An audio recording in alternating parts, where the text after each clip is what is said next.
At this time of the year, from the set of choices, we greet His Excellency, the President of the Cooperative Republic of Guyana, Mr. David Arthur Granger and family, the Honorable Prime Minister, Mr. Moses Nagamutu and family, the Honorable Leader of the Opposition, Mr. Bharat Jagdeo, all members of Parliament, Chief of Staff, Guyana Defense Force, Brigadier Patrick West, and members of the Guyana Defense Force, Commissioner of Police, Mr. Leslie James, and members of the Guyana Police Force, Head of the Prison Service, Mr. Gladwin Samuels, and members of the Prison Service, Head of the Fire Service, Mr. Marlon Gentle, and members of the Fire Service, Chief Constable, Mr. Andrew Fu, and members of the City Constabulary, all private security forces, to the entire Guyana, Pastor Mark Murrayhead and your hard-working team, Celicia Pazram, Yafet Jackman, to all our viewers in the diaspora, a happy Christmas and a Christ-centered New Year. God bless you and God continue to bless Guyana. This evening, as we continue our topic, Building Strong, we wish to say that in this season of caring, this season of sharing, this season of giving, is that we need to ensure that we dispense the kind of love and affection for one another as we go about our daily activities. And regardless of whatever profession we might be in, whether we are teachers, lawyers, doctors, nurses, men who work in the military, whatever profession, if you drive, if as a minibus driver or a taxi driver, whatever you do, let us attempt to execute our duties, our responsibilities with the greatest degree of efficiency and with the love that we need to as we interact with our fellow man. And I just want to draw your attention to the Apostle Paul writing in Galatians, and he says, make a careful exploration of who you are and the work you have been given. Careful exploration of who you are and the work you've been given. And then sink yourself into that. Don't be impressed with yourself. Don't compare yourself with others. Each of you must take responsibility for doing the creative best you can with your own life. And this is so powerful. You know, recently we have seen persons dying unnecessarily on the roadways, and people attributing such deaths to all kinds of situations. But I think one of the things that we are not considering is our attitude and our behavior, as Paul is saying. We need to explore ourselves and who we are. And so I think the time has come where persons need to have a change in attitude towards life and how they view the human being. I was just sharing only last night, I mean, this information is all over. People are dying and people are not stopping. I don't know what demon is responsible for that. But what I do know is that we need to change our behaviors, and unless our behavior, we change our behavior, this thing will continue to happen. For example, a gentleman came on a lane where he has to turn left. And instead of going left, the man turned right in front of me, who's turning right. So if I had moved off, I would have rammed him. So that kind of behavior, something is wrong with our thinking and how we operate. So we need to start learning in a serious way as to how to respect life. It is amazing that the Apostle Paul took time when he wrote to the church in Galatia to point out to them. And unlike the Message Bible that you read, Galatians chapter 6, verse 4 and 5, you want to follow us? I'm going to read the King James, same verse that was read. If anyone thinks himself to be something when he is nothing, he deceives himself. He's only deceiving you. And then he deals with verse 4. But let each one examine his own work. That is you, sir. examine your own work. So if you're a pharmacist, examine your own work. I recall many years ago, to be precise, it was 40 years ago, 41 years ago, the year before I got married. I ended up with a wound on my left elbow, and I was before a physician. I mean, the pain was excruciating, but this was a physician, and I'm waiting on him. He started talking to me. He had the wound open, and I could see him using his considerable judgment to determine what next. His office door opened. A gentleman came in. I wasn't too sure whether that was, I thought it was his colleague. The gentleman approached the desk where he and I were seated. He reached out across into the gentleman's pocket and took out the paper. When he took the paper out, my pain had me there. I didn't know he hadn't concluded his check. So it would be the prescription. But I was, it soon delivered me out of my confusion. It was a horse race form or something like that. He immediately took a pen out, and on race number 1, he chose the combinations. Quickly, race number 1 is he writing 2, 3, 4, and about 8 races he bet on. Then he gave some money from a draw to this man, and the man left, and he proceeded to, he came back to me, and I still have use of my hand and so on. Now listen to something. Let each one examine his own work. I am sure he could have done better. It's an image I would never forget. When we choose to go into public transportation, we're talking about tourism.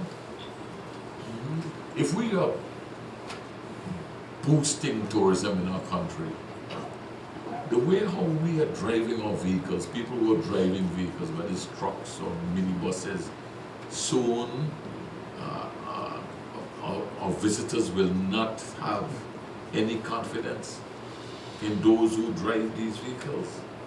So we need to change the way we think, and that's what Paul is dealing. Paul says, let each one examine his own work. If a trip should take X amount of time, you cannot do it or seek to do it in a shorter time span, because you're going to create, if you're on the road and you're the only person on the road, sure. The Autobahn in Germany, if you're the only one in the road, they have no speed limit. But if we have other users, we have to exercise due care. Yeah. And we have to, we must examine our work. And this is so not just for those who use the roadway, but what about those who use the waterway? Could you imagine if our pilots didn't have to go through the kinds of strict examination, and we allow some of these people who are using driving vehicles to fly planes, what will happen? So the whole plan is, as we are coming into this choice Christmas season, we are pleading with everybody, let us be careful with what we do with our work. I would like to go back a bit, Bishop, because even as we examine the scripture in context, I am thinking about the mental state of such individuals as they venture out to ply their trade. I mean, you give the example of the boat, and because I myself had a situation where I boarded a particular speedboat to go to a certain community, and the boat was overloaded to the point that it could not plane. So it means we were at risk, and the trip would have taken a longer time. So you want to know what is happening in the head of these persons who are applying their trade, whether they're driving or they're piloting a boat or whatever. As a man thinks, in his heart, the scripture says, so is he. And the understanding that these persons have to sit in a classroom, they have to be tested to show competency in relation to whether it's driving, flying, or piloting a boat. And then they are certified and they apply their trade. You don't get the impression that when people go into public transportation now, using to go from point A to point B, or even private transportation, like you're hostage. Yes. You're Exactly. held hostage by the Exactly. driver and the conductor. Exactly. People must know if they are speeding, stop the vehicle and come out. You have that option. I mean, a colleague of mine, his father survived the World War and died in this horrific accident that we had recently in Marconi. Survived Hitler's Germany, all the bombs and so, and lost his life like this. Going to a party, a Christmas party at the Legion. This is heartless. This is unbelievable. The whole idea is, if you are in a vehicle, you have your family vehicle, and they are driving excessively, exercise the option. Stop and come out. Bishop, I was coming from Borbies with a minibus, and this driver doing it. And he come into a turn. I said, driver, you can't make that turn. Slow down. Bish, the bus end up in a trench, torn upside down. The driver run and gone. If you say be hustling now to come out, but because the water coming up, he run away. But that's why he's talking about the mental state of some people. And the responsibility of those who are traveling in the bush. We have a responsibility. I'm coming from Tumiri one time and this man is doing it on the road. And I noticed he nearly got in an accident. So I said, driver, this is my life. I can't put it in your hands for you to drive how you want to drive. And somebody in the front of us said, it's a madman in the back there.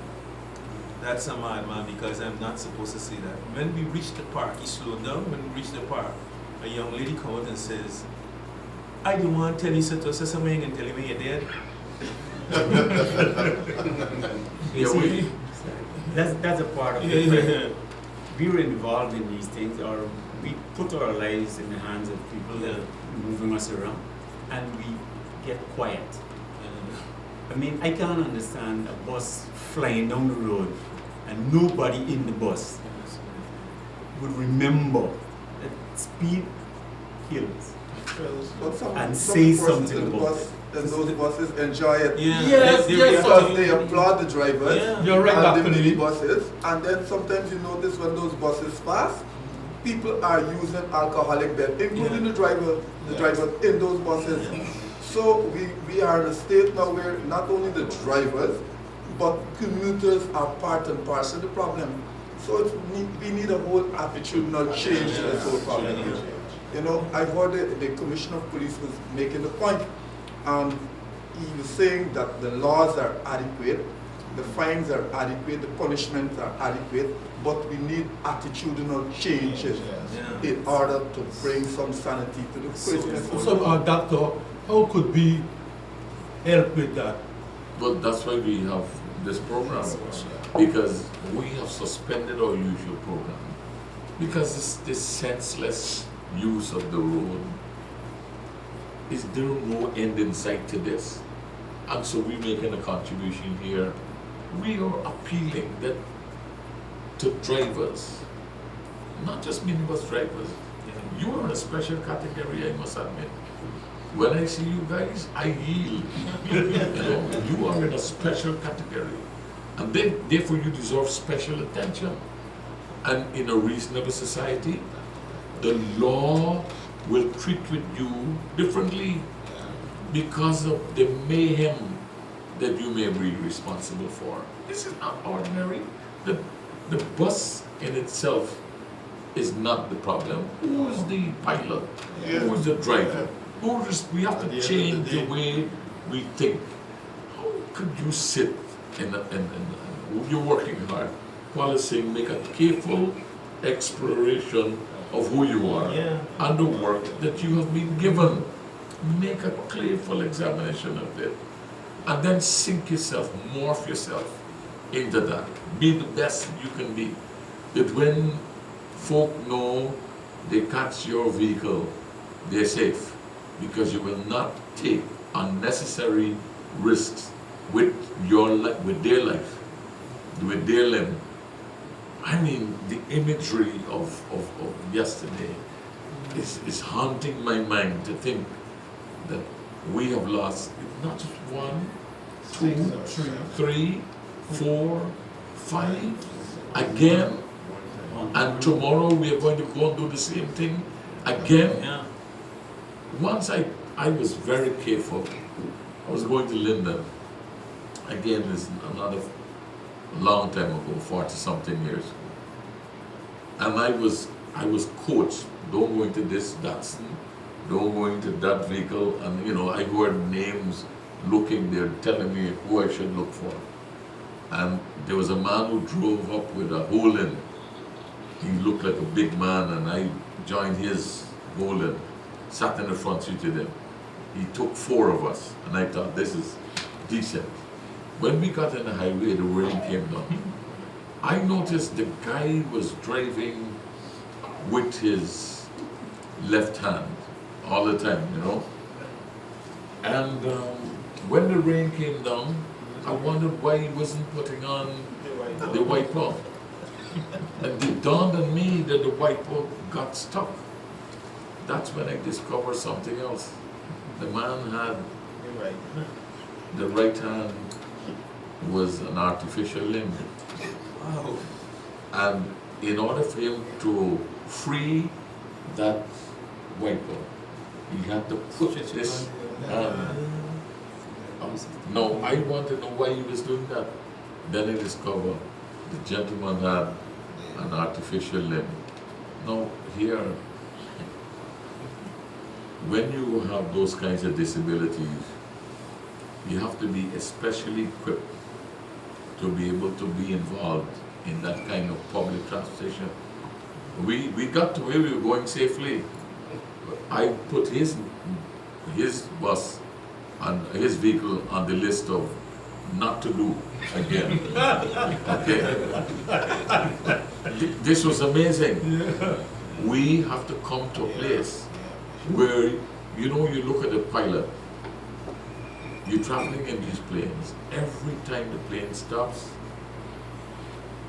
the pilot comes out of that aircraft, or the new pilot coming in, and he has a torchlight, and he walks around the plane, checks. The guys are so busy at the park. I don't see if they're checking tires, pressure.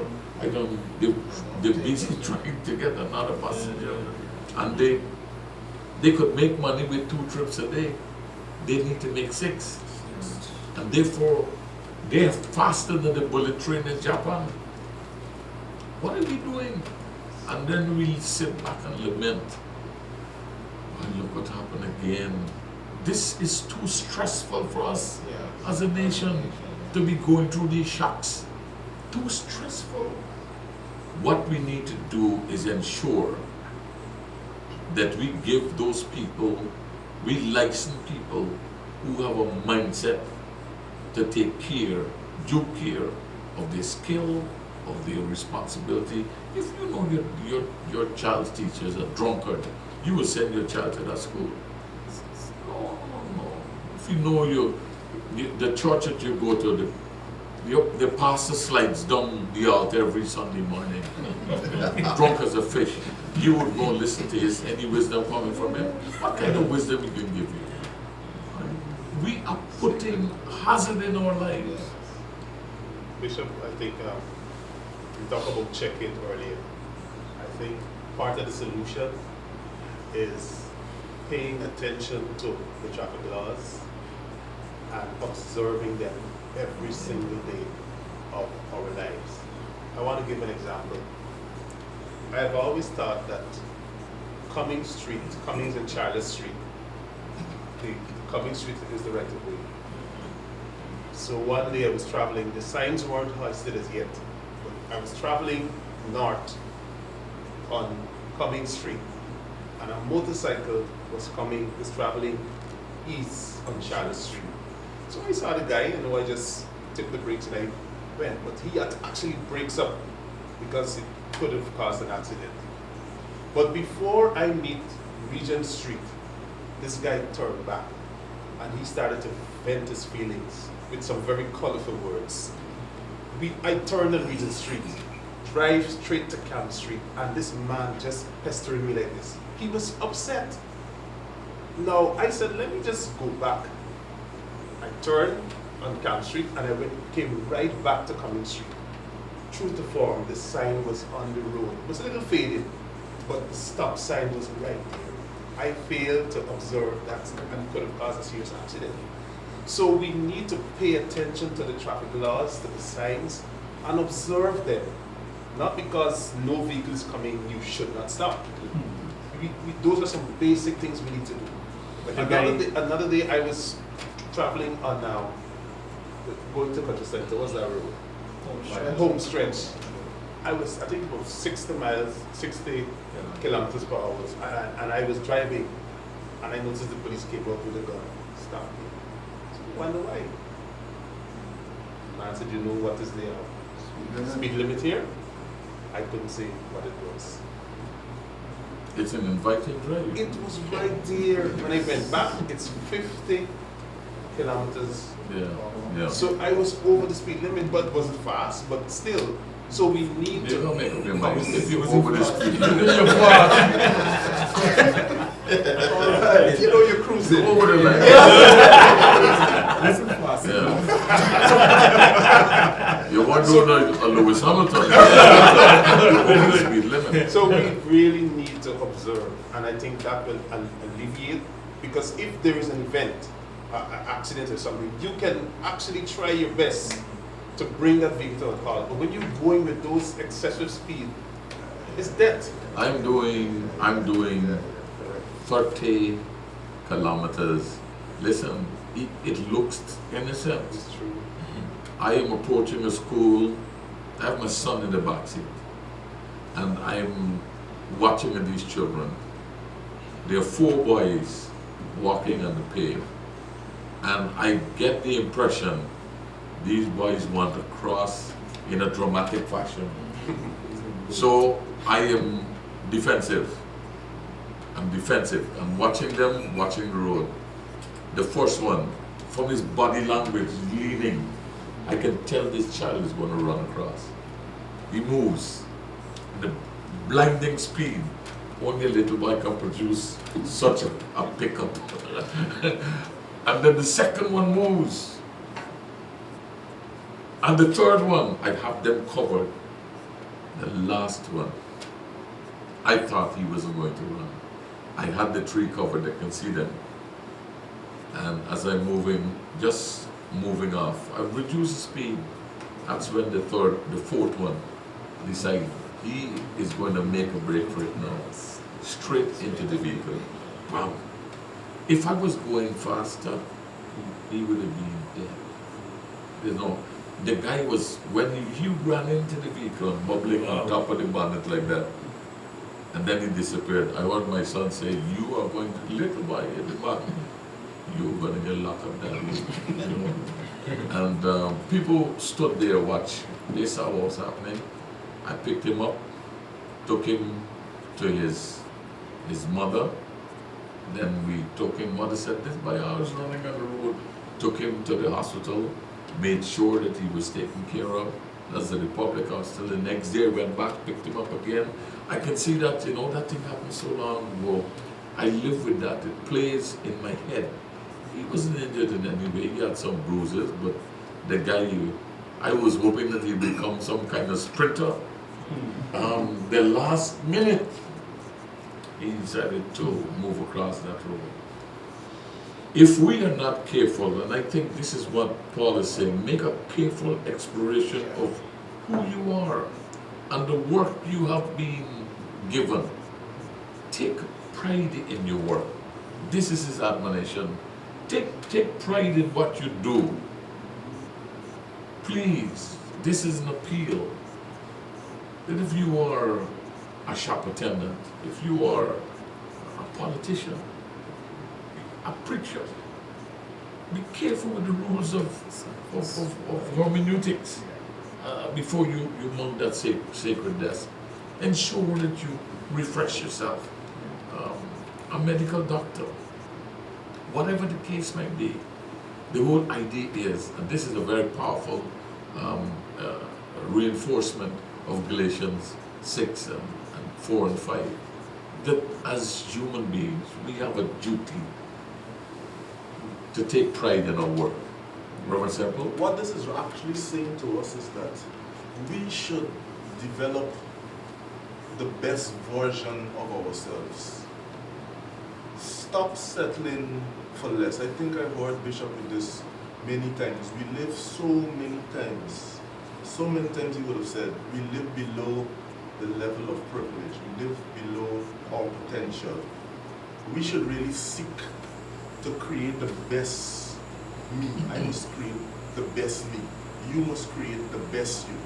And in so doing, when we come together now, we're going to be able to move this nation forward the way that we really is supposed to go. So, it's not a very Merry Christmas for a lot of people this year because somebody may have lost a loved one tragically.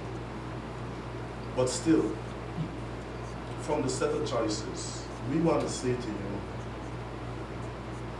Merry Christmas nonetheless, because this Christ child, he came, he lived a sinless life, he died on the cross for you, he rose again on the third day triumphantly. We have a package, we have a story. Life is not over. Journey this life. Put your trust and your confidence in him. Merry Christmas to you. And let us celebrate responsibility. Amen. Take responsibility for your actions wherever you are in our nation. God bless you. We thank you for joining us on Choices today. Remember, you can join us at First Assembly, LNP Durban Street, Workmanville, Georgetown, Guyana, for any of our special services. I'm Celacia on behalf of the set, reminding you that your whole life is the sum of your choices. God bless you.